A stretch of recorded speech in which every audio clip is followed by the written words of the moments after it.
যাবে। এক নাম্বার হলো তোমার দুই ঠোঁটের মাঝখানে যে জিভ রয়েছে এই জিভটাকে তোমার গ্যারান্টি দিতে হবে, তুমি অপব্যবহার করবে না, খারাপ কাজে ব্যয় করবে না।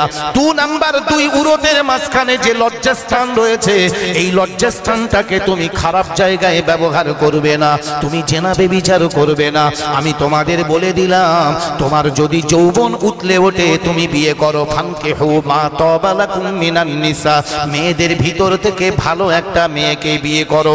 একটাই যদি তোমার যৌন খিদা না মেটে, তোমার যদি ভয় হয় যে আমি জেনা করে ফেলবো, আমার যৌবনের আমার এমন করে সেক্স উত্তেজিত হচ্ছে, তাহলে তুমি এমন করে দুটো বিয়ে করতে পারো।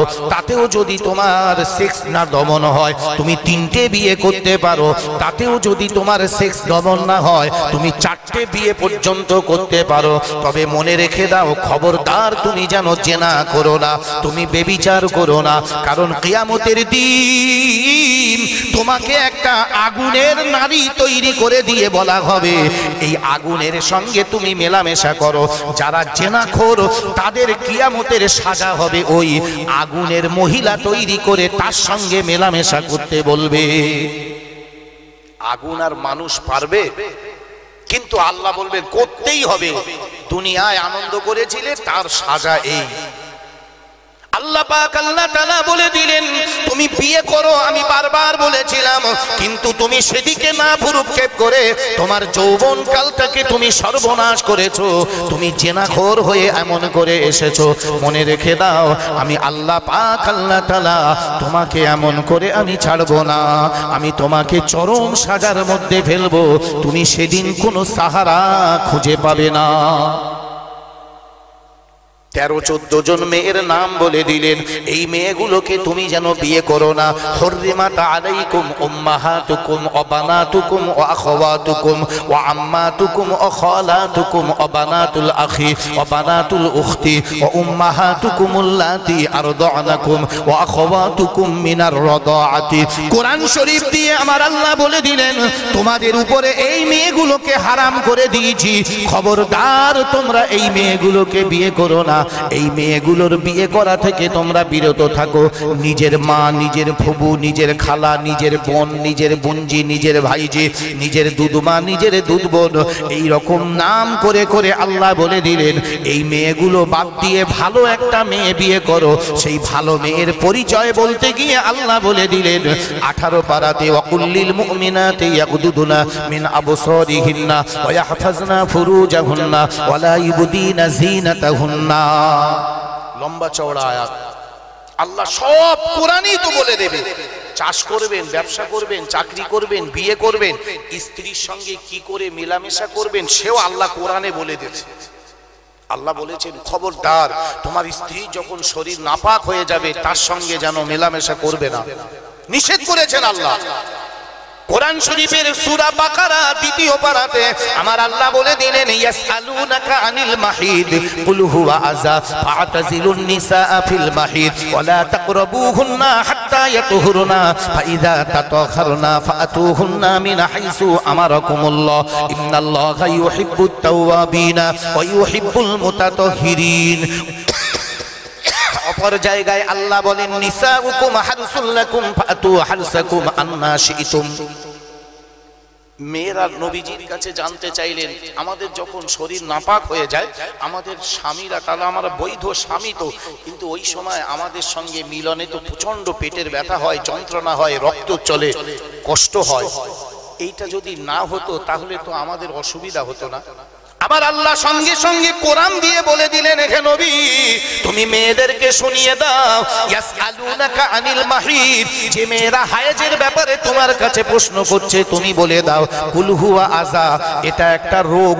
ফাতাজিলুন নিসা ফিল মাহিদ ওয়া লা তাকরাবুহুন্না হাত্তা ইয়াতুহুরনা, মেয়েদের মাসে মাসে সময় অনুযায়ী এই রোগটা চলে। এই রোগ যখন এসে যাবে তুমি স্বামী তুমি ক্ষান্ত হও, তুমি দাঁড়িয়ে যাও, তুমি স্টপ করো। ফাইদা তাতাখারনা ফাতুহুন্না মিন হাইসু আমারাকুমুল্লাহ, সে যখন ব্লাড থেকে মুক্ত হয়ে যাবে, সে যখন রক্ত থেকে পাক হয়ে যাবে, আবার তুমি তার সঙ্গে মিলতে পারো। ইন্নাল্লাহা ইউহিব্বুত তাওয়াবিন ওয়া ইউহিব্বুল মুতাতাহহিরিন। আল্লাহ পাক তওবাকারীকে। আর পাক পবিত্রটা আল্লাহ বড় পছন্দ করে, নাপাকটাকে আল্লাহ পছন্দ করে না। সব আল্লাহ বলে দিলেন, কিন্তু বড় আফসোস আমরা সেই কোরআনটাকে বুঝতে চাই না। আর কোরআন জানি না বলেই, কোরআনের উপরে আমল নেই বলেই আজকে আমরা লাঞ্ছিত, অপমানিত, পদদলিত, পদস্খলিত। আল্লাহু আকবার। ভাই কোরআন কি সুন্দরভাবে আমাদের সব বিষয়ের উপরে সাজেশন দিলেন। কি দরকার আপনার?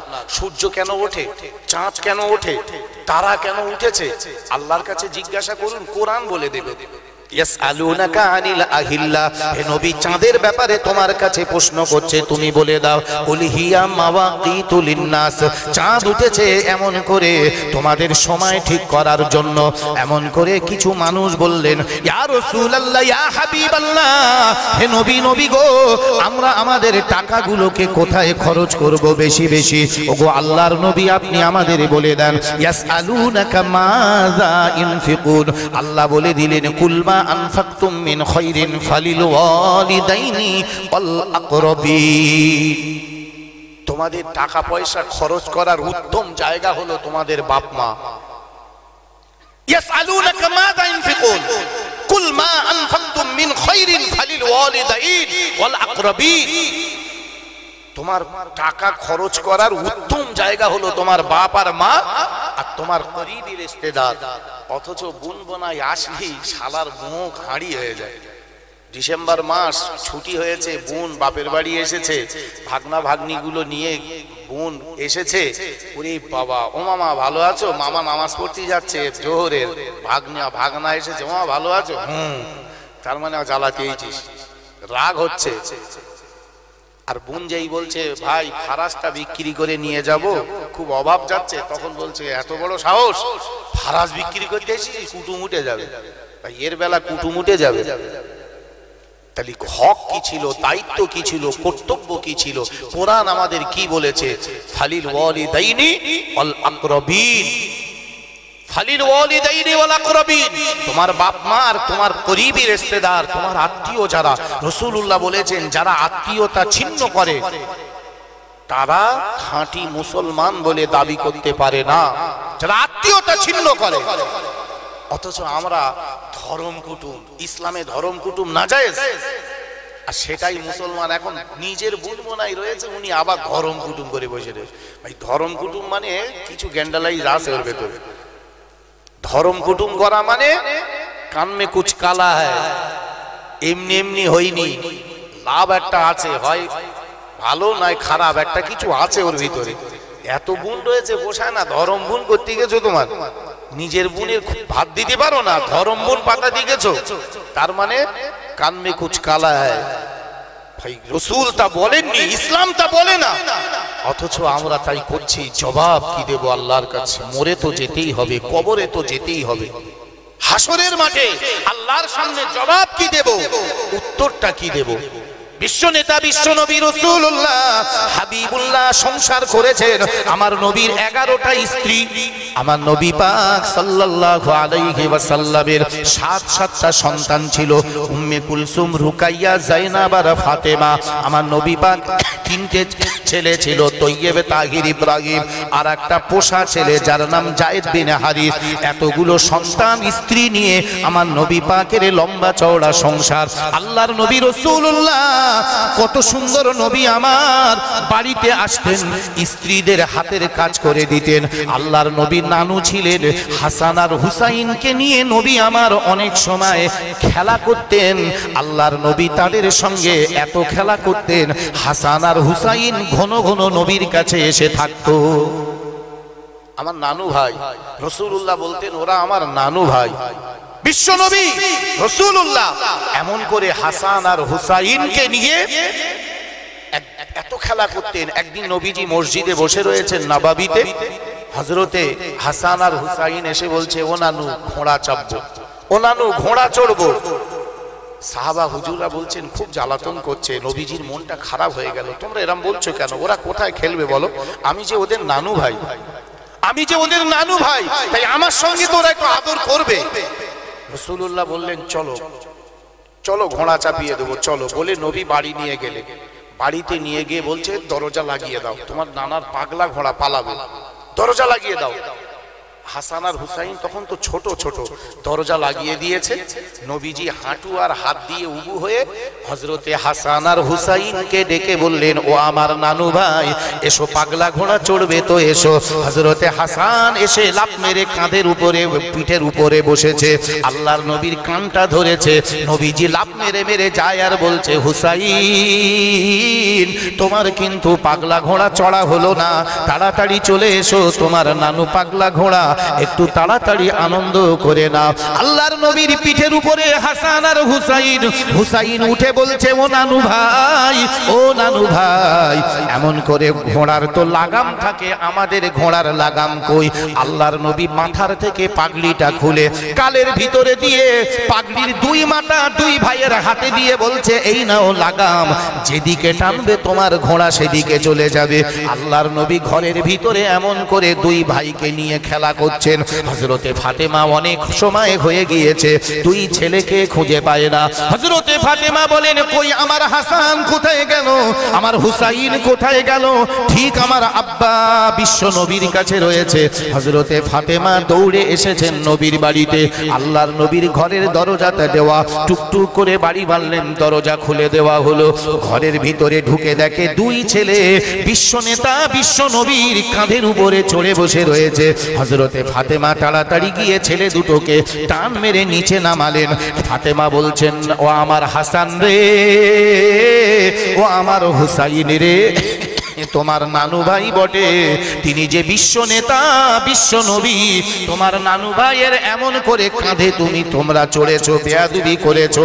আল্লাহর নবীর চোখে পানি এসে গেল।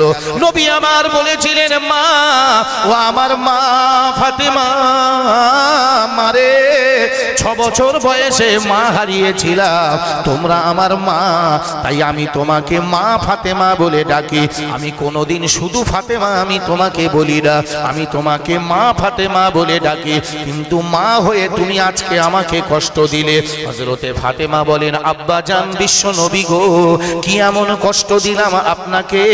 আল্লাহর নবী বলেন, মা, ও আমার মা ফাতেমা, আমার নানু ভাইরা যখন আমার সঙ্গে খেলা করে দুনিয়ার মানুষ দেখে না, কিন্তু আমার আল্লাহ পাক আল্লাহ তাআলা আরশে আজিম থেকে এই দৃশ্যটা দেখে আর আনন্দ করে। জোরে বলি সুবহানাল্লাহ।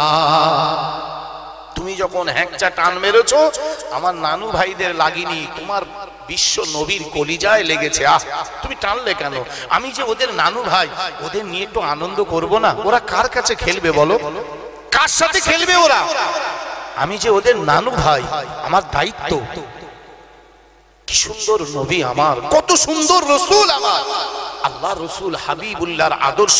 তাই নবী বললেন, তারাকতু ফিকুম আমরাইন, আমি দুটো জিনিস তোমাদের মাঝে রেখে গেলাম। হাযা কিতাবুল্লাহ, একটা হলো আল্লাহর কিতাব, ও সুন্নাতের নবী রাসূলুল্লাহ, আর নবী পাকের সুন্নাত। এই দুটো জিনিস যদি তোমরা তোমাদের জীবনে আঁকড়ে ধরে নিতে পারো, এই দুটো জিনিস যদি তোমাদের জীবনে এমন করে প্রতিফলিত করতে পারো, আমলে আনতে পারো, তোমরা লাঞ্ছিত হবে না, অপমানিত হবে না, পদস্খলিত হবে না। কিন্তু আমরা না আছে কোনো সুন্নত, না আছে কোরআন, আল্লাহর কাছে কি জবাব দেব ভাই? আল্লাহর কাছে কি উত্তর দেব? আল্লাহর কাছে কি কৈফিয়ত দেব? ময়দানে মাহশারে যেদিন আল্লাহ জবাব চাইবেন, বলো আমার দেওয়া হাত, আমার দেওয়া পা, আমার চোখ, আমার দেওয়া কান, আমার দেওয়া নাক নিয়ে তোমরা কি করেছো, কি করেছো? সেদিন জবাব দেওয়া যাবে না। রাসূলুল্লাহ বলেছেন, অর্থ উপার্জন করো, তবে হারাম অর্থ থেকে পরেশ করো।